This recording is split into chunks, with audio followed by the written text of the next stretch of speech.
From being the scariest man in the welterweight division to losing 3 consecutive fights, are fighters really scared of Jorge Masvidal?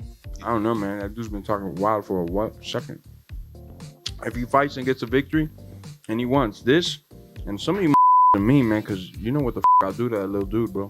I'll that little guy up, man. Of all the big fighters in the last few years, few have been as relevant as Jorge "Gamebred" Masvidal. And it's not surprising. Jorge is a scary guy, with a big mouth and a great record. But the truth is, his last few performances have been far from impressive. But let's start from the beginning and take a look at how he got here. Jorge Masvidal is often known as a street fighter, and for good reason. The first time many heard of Jorge was from a video of him in the Kimbo Slice Fighting Championships. These were infamous street tournaments where young fighters faced off with very few rules. As you may imagine, Jorge was very good at these and soon made a name for himself. Masvidal has been a big boxing fan since his youth, and his impressive striking proves it. He made his pro MMA debut at age 18 and immediately started winning big. Amazingly, Masvidal wasn't signed by the UFC until 2013, when he was already 30 fights into his pro career. It's fair to say the promotion ignored Jorge for a long time, despite the fact that he had clearly proven himself at both Bellator and Strikeforce. When Masvidal finally joined the UFC, it was still a long way to the top. Jorge has never been the most consistent fighter, and along the way, he lost some fights that he probably should have won. However, Masvidal only lost one of his first 6 fights in the promotion, which was against Rustam Khabilov, who was in great form back then. A big turning point for him came in 2015, when Jorge lost controversially against Al La Quinta at lightweight.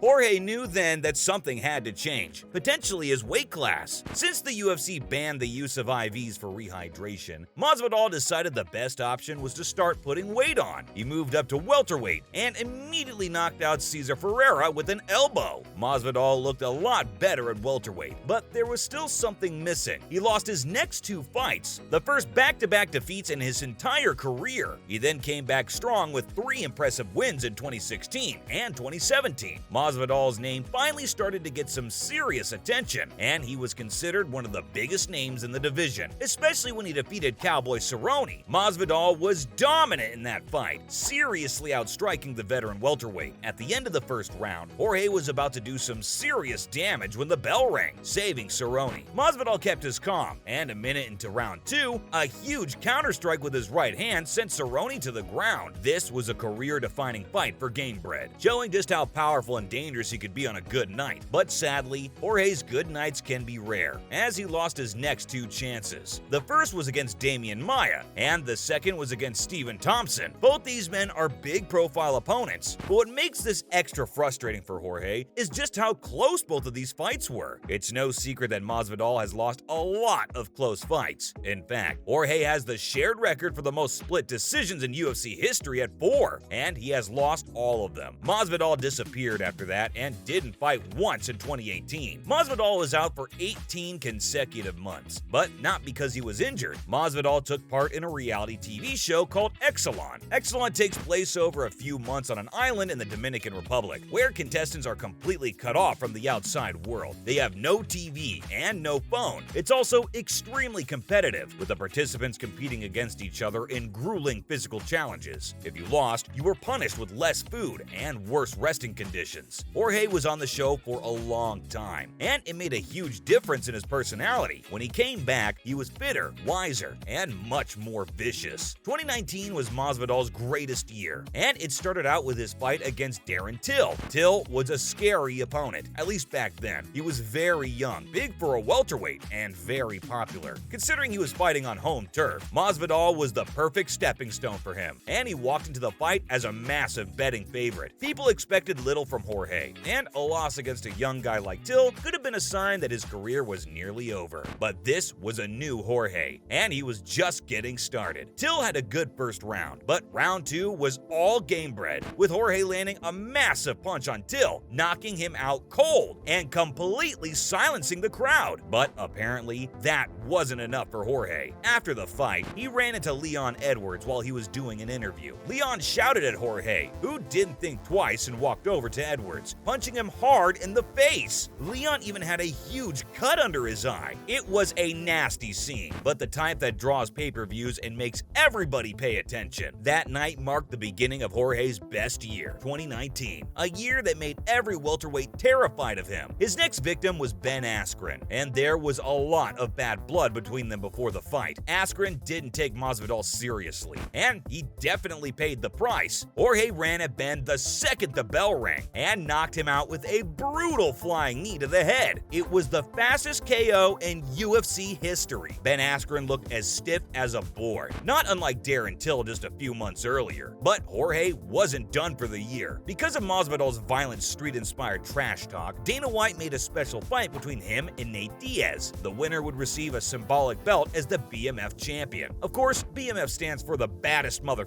Obviously, these two were perfect for that honor, and the fight lived up to the hype. The fight was absolute chaos, but it was cut short due to a doctor's intervention. Fans weren't shy to complain, but the truth is, Diaz had a pretty nasty cut, so it was settled. Masvidal was officially the BMF of the UFC, and probably the scariest man in the division. Sadly for Jorge, that may have been the peak before his latest downward spiral. Gilbert Burns was set to challenge the champ, Kamaru Usman, but when Burns tested positive for COVID, Jorge got the call to fill in at short notice. All of a sudden, Masvidal was fighting for the welterweight championship of the world. However, Usman was too much for Gamebred, and he outperformed Jorge in every aspect of the game. Obviously, it's pretty much impossible to defeat a beast like Usman on short notice. At least Jorge managed to survive 5 rounds. Masvidal got another shot at the title the following year, but this time, the result was crystal clear. Kamaru knocked Jorge out with a massive punch, making this the first KO loss in Masvidal's entire UFC career. After 2 title fight losses, Masvidal got into another big fight in 2022 when he faced his old friend Colby Covington. It's okay to be scared, bro. Right. I know you're scared. So It's scared, okay, big bro. dog. I know you're scared. Bro. Yeah, you scared?